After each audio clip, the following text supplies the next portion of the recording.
This is DW News, live from Berlin. Days after seizing control of Afghanistan, the Taliban clamped down on the first signs of dissent. Taliban fighters disperse crowds carrying the Afghan flag as protests break out across the country. Also coming up, the young victims of Haiti's earthquake. Thousands of children are in desperate need of medical care as hospitals are overwhelmed and heavy rains hamper rescue efforts. Plus, the sex abuse trial of R&B star R. Kelly begins in New York. He's accused of heading a criminal enterprise aimed at promoting his career and enslaving girls and women for sex.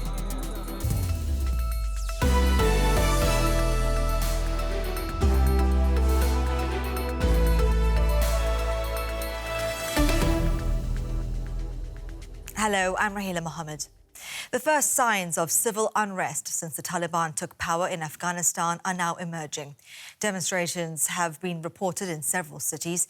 Witnesses say the Taliban shot dead 3 protesters in Jalabad who were waving the national flag. Defiant scenes on the streets of Jalabad. The Taliban may say they have changed, but their response to this show of dissent tells a different story. Dozens had gathered to lower the militant group's banner and raise the national flag when Taliban fighters opened fire. These distraught journalists say they were beaten as they tried to cover the protest. People with Afghan flags in their hands were chanting "Long live Afghanistan" and saying the flag shouldn't be desecrated. We were taking pictures and videos as they reached the roundabout. A Taliban started hitting me with a gun from behind as I was filming. Shots also rang out today outside the international airport in Kabul, as the Taliban sought to disperse crowds attempting to flee. As foreign evacuation flights ramp up, there were unconfirmed reports of a stampede at a gate at the airport. Meanwhile, the country's new rulers have been meeting other political forces. Taliban leader Mullah Abdul Ghani Baradar, who arrived back from exile on Tuesday, is expected to play a key role in negotiations. The Taliban say they are seeking to form an inclusive Islamic government. Speaking from exile in the United Arab Emirates, ousted President Ashraf Ghani backed talks between the militant group and top former government officials and said he was in talks to return to Afghanistan. And as many people desperately try to leave Afghanistan, Western countries are struggling to evacuate everyone safely. The U.S. Defense Secretary says options are limited. We're going to do everything we can to continue to try to deconflict and create passageways for them to get to the airfield. I don't have the capability to go out and extend operations currently into.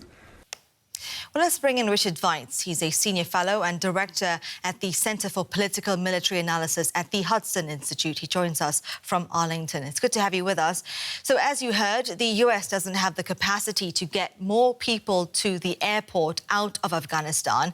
Could you just break down the logistical challenges that they're facing? Well, basically, it would be a Black Hawk Down situation. As you recall, there was a helicopter that crashed in Somalia, and the U.S. forces had to go into a heavily populated, militia-infested part of the capital to Mogadishu to seize them. And so the same would occur in this case. The U.S., if there were Americans or others they wanted to recover in a different part of Kabul, they'd have to try and go to that area, recover, take them, and bring them back. And the U.S. presently doesn't have the kind of ground forces that would make that easy. They basically have control of the airport, but beyond that, it's the Taliban who controls the traffic, controls the flow of people. So how long do you think President Biden is willing to keep U.S. forces in Afghanistan now?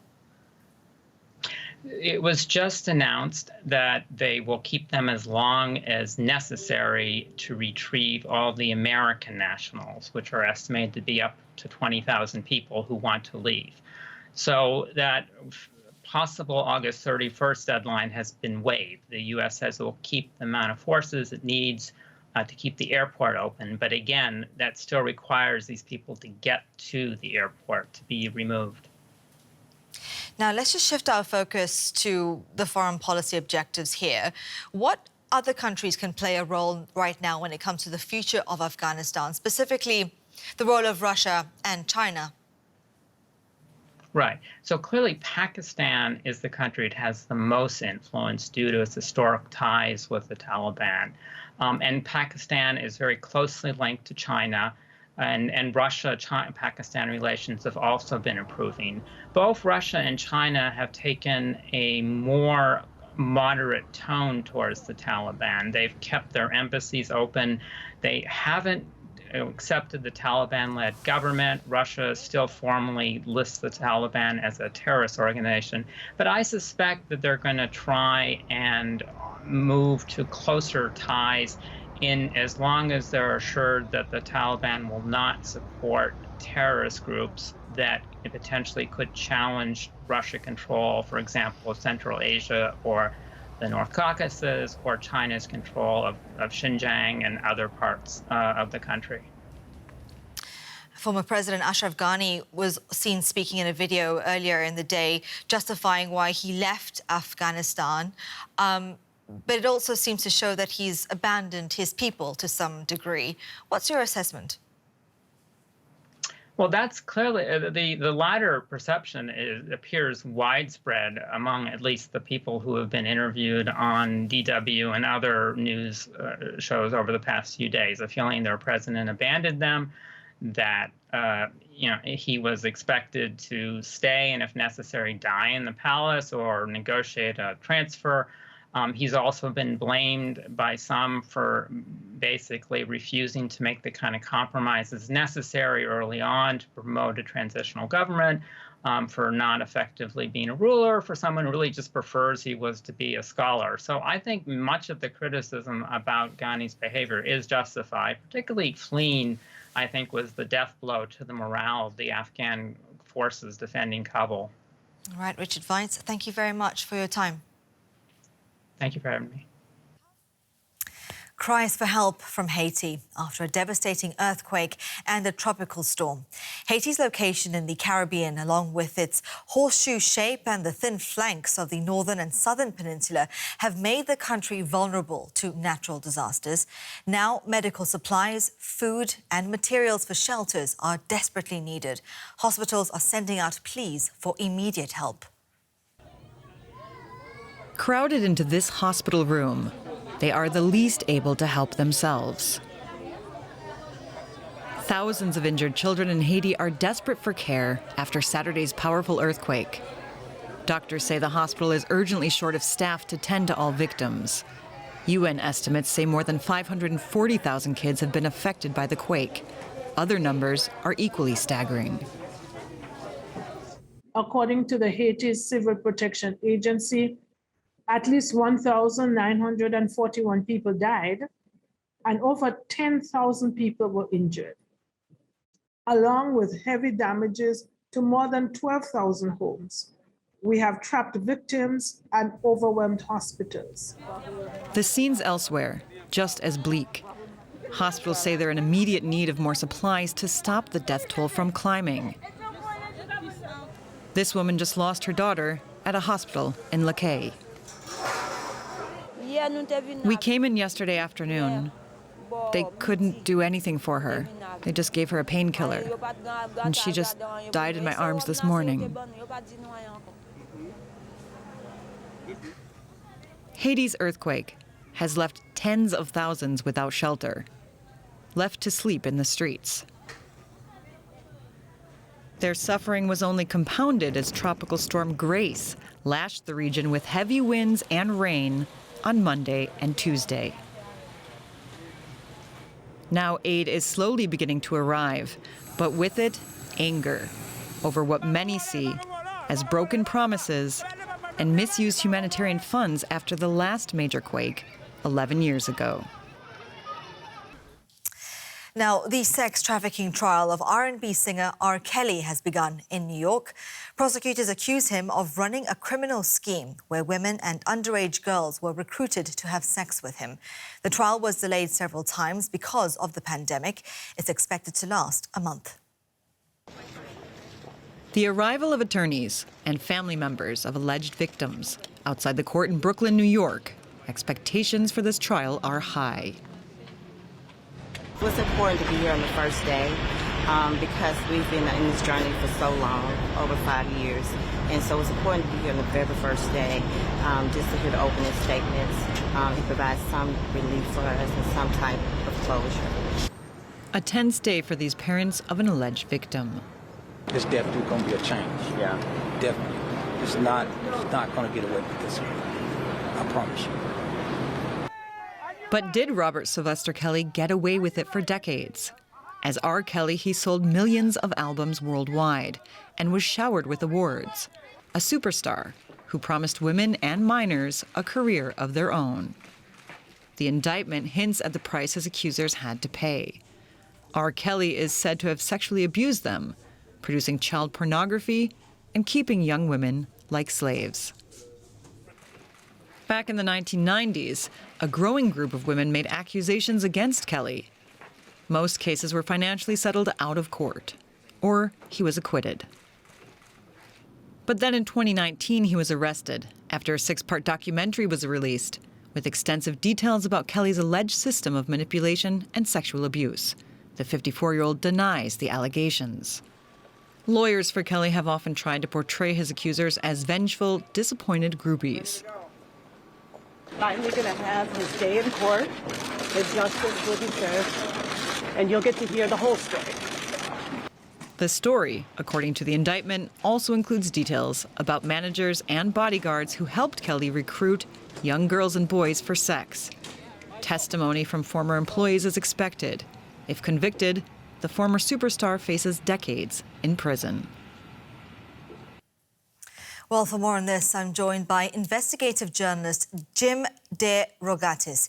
He's been reporting on R. Kelly's case for 20 years now. He's also the author of the book Soulless, The Case Against R. Kelly.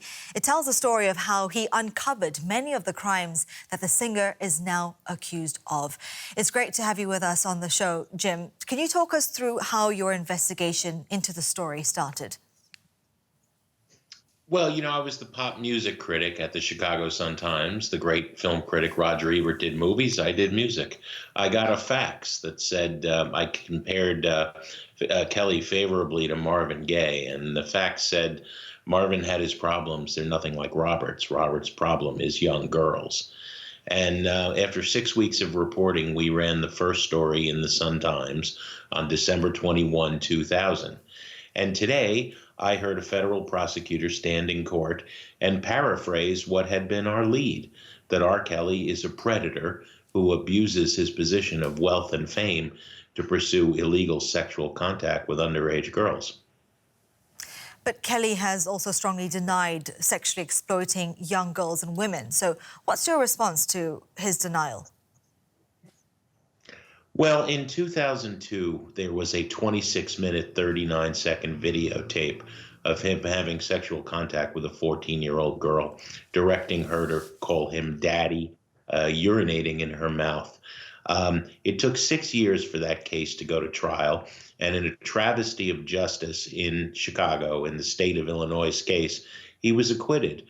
I think anybody who's ever seen that tape, anybody who's talked to any of the 48 women who I've documented, whose lives have been ruined by this man, I think there has been little doubt about his predatory behavior for a very long time. It's just that justice moves slowly. And what I've heard hundreds of times in my 20 years of reporting is that nobody matters less in the United States than young black girls. They just weren't believed. And now they're starting to be heard in a federal courthouse.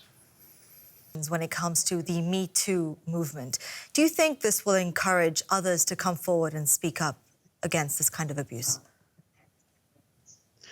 Well, I think the ramifications for the music industry are fascinating because literally thousands of people knew of Kelly's behavior, his predilections, his predation for 30 years while he sold 100 million albums and was the dominant voice in R&B for 2 decades.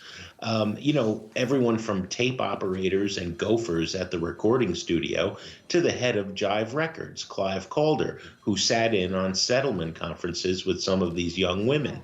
The music industry has a reckoning that is dragging behind Hollywood with Harvey Weinstein or Kevin Spacey, or politics with Jeffrey Epstein. There are a lot of similarities to the way the federal government is trying this case to the Epstein case and also to the Nexium cult case. They're saying that this entire career this man built was a criminal enterprise. They're treating him like a mafia boss. This is DW News live from Berlin. Up next is all the latest business, taking a look at how Afghans are now suffering economically. I'll see you soon. Bye-bye.